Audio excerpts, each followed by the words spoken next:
Bonjour à tous, aujourd'hui je vous explique le travail que je vous donne à faire pendant les vacances, à rendre en gros dans la semaine de la rentrée, pour évaluer le travail qu'on a fait ensemble en géographie, donc sur le chapitre sur les ressources.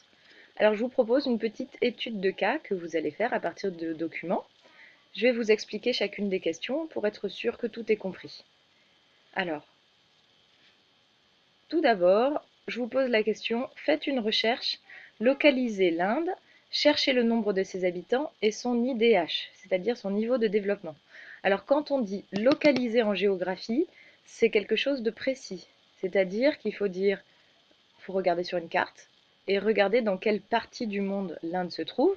Donc on donne le continent, on dit si c'est au nord, si c'est au sud, si c'est au centre. On peut dire de quel océan ou de quelle mer l'Inde est voisine, etc., etc. Donc on est le plus précis possible. Cherchez le nombre des habitants, ça vous trouverez facilement cette information, je vous en dis pas plus. Et IDH, c'est l'indice de développement humain. C'est un chiffre qu'on trouve aussi très très facilement, vous n'aurez pas de mal à le trouver normalement. Quand vous faites une recherche IDH Inde, vous allez trouver tout de suite. Alors ce chiffre, c'est une note sur 1. Donc la note maximale, c'est 1. Le pays qui a le plus haut niveau de développement, il a un chiffre très proche de 1. Le pays qui a le plus bas niveau de développement, il a 0, je sais pas, 0,2 ou 0,3. Alors comment est calculé cet indice? Il croise trois critères. Donc, je vais vous montrer. Là, on a un article sur l'indice de développement humain. Donc, il croise à la fois le critère du revenu par habitant, c'est-à-dire le niveau de richesse, l'espérance de vie, c'est-à-dire jusqu'à quel âge en moyenne les gens vivent, et le niveau d'éducation, c'est-à-dire le taux d'alphabétisme, la part des gens de plus de 15 ans qui savent lire et écrire. Donc c'est comme ça qu'on calcule en moyenne le niveau de développement. Donc ça, vous le trouverez très très facilement en faisant votre recherche. Deuxième question.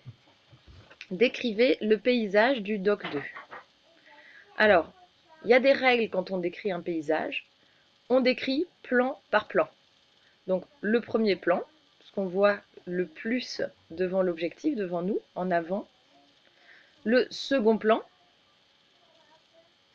et éventuellement l'arrière-plan. Là, il n'y a pas grand-chose à dire sur l'arrière-plan, je ne vous le cache pas.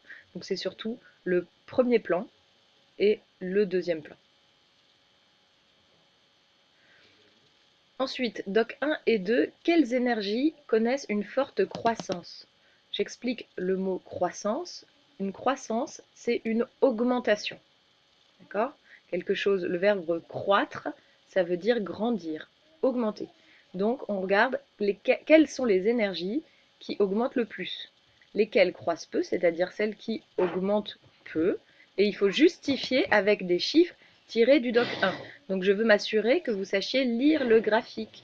Donc, que vous sachiez à quel chiffre traduire en une phrase les chiffres que vous voyez là sur ce graphique. Alors, question 4 à présent. Pourquoi peut-on dire que l'Inde met en œuvre la transition énergétique? Ce terme de transition énergétique, nous l'avons vu dans une des leçons qu'on a fait depuis le confinement. Donc, je vous invite à rechercher dans votre cours.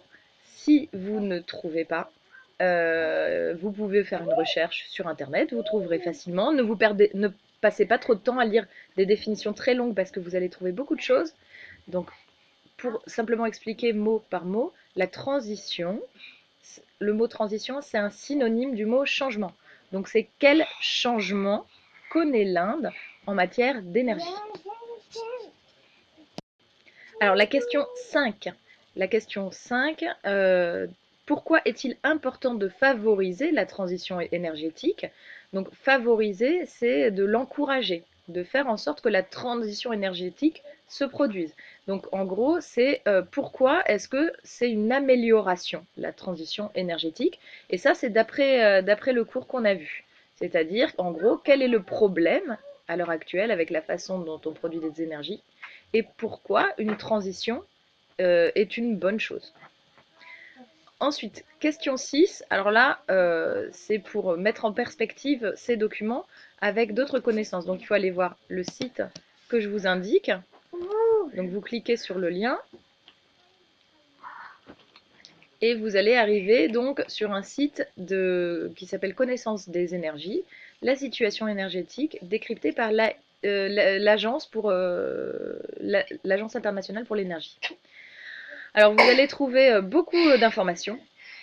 Vous pouvez lire, si vous avez la curiosité de lire, c'est pas très difficile à lire, c'est juste un petit peu long. Donc on peut aussi lire en diagonale, on n'est pas obligé de tout lire. Si vous n'avez pas la patience de tout lire, vous pouvez lire en diagonale. Et le plus important, c'est ce graphique. Hein, les questions que je vous pose, vous avez la réponse dans ce graphique. Donc à vous de regarder et de trouver les réponses aux questions. Donc je lis les questions pour être sûr que tout est clair. Alors question A. Quelle est la ressource la plus utilisée en Inde pour produire de l'énergie, donc pour fabriquer l'énergie? Ensuite, quelle est la part des énergies renouvelables, aussi un mot de vocabulaire qu'on a vu en classe, dans la consommation et dans la production d'énergie? Donc l'énergie consommée, c'est celle que la population utilise, et l'énergie produite, c'est dans la fabrication. Ensuite, quelles sont les autres sources d'énergie qui sont très utilisées et qu'est-ce qu'elles ont en commun, les sources d'énergie les plus utilisées en Inde? Et enfin, c'est une question où vous devez rédiger quelques phrases. Donc, d'après ce site et les précédents documents, c'est une sorte de synthèse, de résumé, où en est l'Inde dans la transition énergétique? Donc, vous devez dire en gros, en une ou deux phrases, résumer ce que nous apprennent ces documents et ce que nous apprend aussi donc le site de la connaissance des énergies, euh, du contexte dans lequel se passe la transition énergétique. Donc, où en est l'Inde dans sa transition? Est-ce que la transition, elle est proche d'être achevée? Est-ce qu'elle en est au début? Est-ce qu'elle est bien engagée? C'est à ça que je vous demande de réfléchir. Voilà. J'espère que tout est clair. Si quelque chose n'est pas clair, n'hésitez pas à m'envoyer un message. Je réponds pendant les vacances, même si je ne réponds pas forcément aussi vite que quand ce n'est pas les vacances, mais je réponds. Prenez votre temps, ne vous stressez pas et surtout pensez bien à vous reposer et à faire les choses à votre rythme. Au revoir et à bientôt.